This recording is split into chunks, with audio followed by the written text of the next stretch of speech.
बच्चों की कविताएं हम सबने सुनी हैं, है ना? लेकिन क्या कभी ये सोचा है कि एक सीधी साधी सी लगने वाली कविता के पीछे कितनी गहरी सोच छिपी हो सकती है?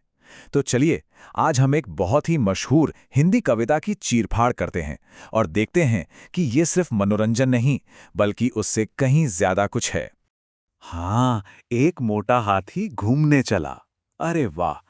ये लाइन सुनते ही ना सीधा बचपन की यादें ताज़ा हो जाती हैं। मतलब इतनी जानी-पहचानी और कैची शुरुआत है कि फौरन ध्यान खींच लेती है और हमें सीधे कहानी में ले जाती है। और बस यही वो सवाल है जो आज हमारे इस पूरे विश्लेषण की जड़ है।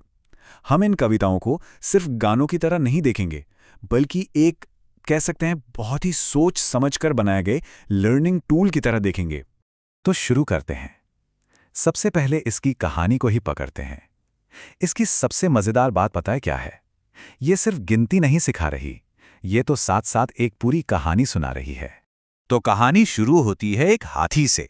अकेला है, मजे में घूमने निकला है, लेकिन तभी हो जाती है बारिश और बेचारा फंस जाता है। और बस यहीं से कहानी में ट्विस्ट आना शुरू होता है। तो अब मुश्किल में फंसकर वो पहला हाथी क्या करता है? जाहिर है अपने दोस्त को आवाज लगाता है। अब वो एक से दो तो हो गए, पर देखो उनकी मुसीबत भी डबल हो गई। दोनों के दोनों एक पतले से रास्ते पर अटक गए हैं। कहानी और आगे बढ़ती है और अब टीम में एक तीसरा हाथी भी शामिल हो जाता है। लेकिन एक नया चैलेंज भी आ गया है। उनकी छोटी सी साइकिल भला 3 हाथियों का वजन कैसे उठाएगी? ये पैटर्न बड़ा मजेदार है ना?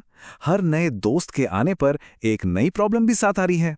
फिर आता है चौथा हाथी और अब तो मुश्किलें और भी मजेदार होती जा रही हैं। सोचिए, जैसे ही ये चारों एक सब्जी के ठेले पर चढ़ते हैं, खटाक वो उनके वजन से टूट जाता है। मतलब एक के बाद एक फनी सिचुएशन बनती जा रही है। और गिनती की ये कहानी 5वें हाथी पर आकर खत्म होती है। अब ये पूरा का पूरा ग्रुप एक बंदर के जाल में फंस जाता है, लेकिन आखिर में उन्हें आजादी मिल जाती है और फिर सब मिलकर पार्टी करते हैं, जश्न मनाते हैं। तो इस पूरी कहानी का निचोड़ क्या है? इसका असली मतलब क्या है? ये सिर्फ 1 2 3 4 5 सिखाने वाली कविता नहीं है। नहीं, ये तो सहयोग के बारे में है, टीम वर्क के बारे में है। मिलकर प्रॉब्लम सॉल्व करने का एक प्यारा सा सबक है। हर मुश्किल का हल एक और दोस्त को बुलाने से हो रहा है। कहानी तो बहुत मजेदार है, इसमें कोई शक नहीं।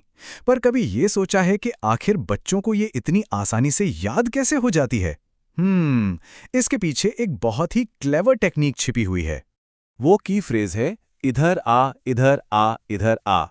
यही वो लाइन है जो बार बार आती है और ये एक चाबी की तरह काम करती है, बच्चों को पार्टिसिपेट कराने के लिए और उनकी मेमोरी में बस जाने के लिए।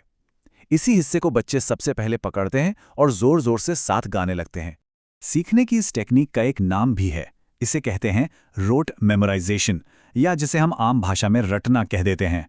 बार बार एक ही चीज दोहराने से ना वो बात दिमाग में पक्की हो जाती है और छोटे बच्चों के लिए तो ये तरीका बहुत ही असरदार होता है। और पता है, इस दोहराव के फायदे भी बहुत हैं। इससे बच्चों के दिमाग में नए कनेक्शंस बनते हैं, उनकी याददाश्त तेज होती है। और एक और बात, जब बच्चों को पता होता है कि आगे क्या आने वाला है, तो वो बहुत कंफर्टेबल फील करते हैं और पूरे जोश के साथ हिस्सा लेते हैं। अच्छा, अब इस मॉडर्न कविता को और अच्छे से समझने के लिए क्यों ना इसकी तुलना एक पुरानी पारंपरिक लोरी से की जाए। देखते हैं क्या फर्क है। जरा इस पारंपरिक लोरी की पहली लाइन पर गौर कीजिए। ऊपर पंखा चलता है, नीचे अजय सोता है। इसका टोन कितना शांत है, घरेलू है, बस जो दिख रहा है वो बताया जा रहा है। ये हाथियों वाले गाने के एक्शन और एडवेंचर से कितना अलग है ना? ये जो कंपैरिजन है, ये साफ साफ दिखाता है कि बच्चों का कंटेंट कितना बदल गया है। कहाँ वो शांत सुलाने वाली लोरियां और कहाँ ये एक्शन से भरपूर कहानी वाले गाने। एक पूरा सफर तय हुआ है। लेकिन रुकिए, इस कविता में कहानी और सीखने सिखाने के अलावा एक और लेयर है, एक तीसरी परत, और वो है बिजनेस की। जी हाँ, चलिए अब देखते हैं कि इस मनोरंजन के पीछे एक पूरी कमर्शियल स्ट्रैटेजी कैसे छिपी हुई है। ये देखिए, डाउनलोड द ऐप ऐप। ये एक सीधा सीधा कॉल टू एक्शन है। ये जो फ्री कंटेंट है और जो एक कमर्शियल प्रोडक्ट है, उसके बीच की सीधी कड़ी है ये लाइन। तो मतलब ये सिर्फ एक गाना नहीं रहा, ये एक ऐड भी बन गया। तो यहाँ पे जो बिजनेस स्ट्रैटेजी है वो बिल्कुल साफ है। ये कविताएं एक मार्केटिंग फनल की तरह काम कर रही हैं एक लर्निंग ऐप के लिए। स्टेप 1 मनोरंजन से ध्यान खींचो, स्टेप 2 कुछ सिखाकर भरोसा जीतो और स्टेप 3 उन्हें ऐप डाउनलोड करने के लिए कहो। सिंपल। तो चलिए आखिर में इन सारी बातों को एक साथ जोड़कर देखते हैं कि आज की डिजिटल नर्सरी राइम आखिर होती क्या है, उसे क्या चीजें डिफाइन करती हैं। तो पूरे विश्लेषण का निचोड़ इस छोटे से फॉर्मूले में है। ये दिखाता है कि इस तरह के कंटेंट का मकसद और डिजाइन क्या है। ये है शिक्षा, मनोरंजन और बिजनेस का एक बहुत ही पावरफुल कॉम्बिनेशन।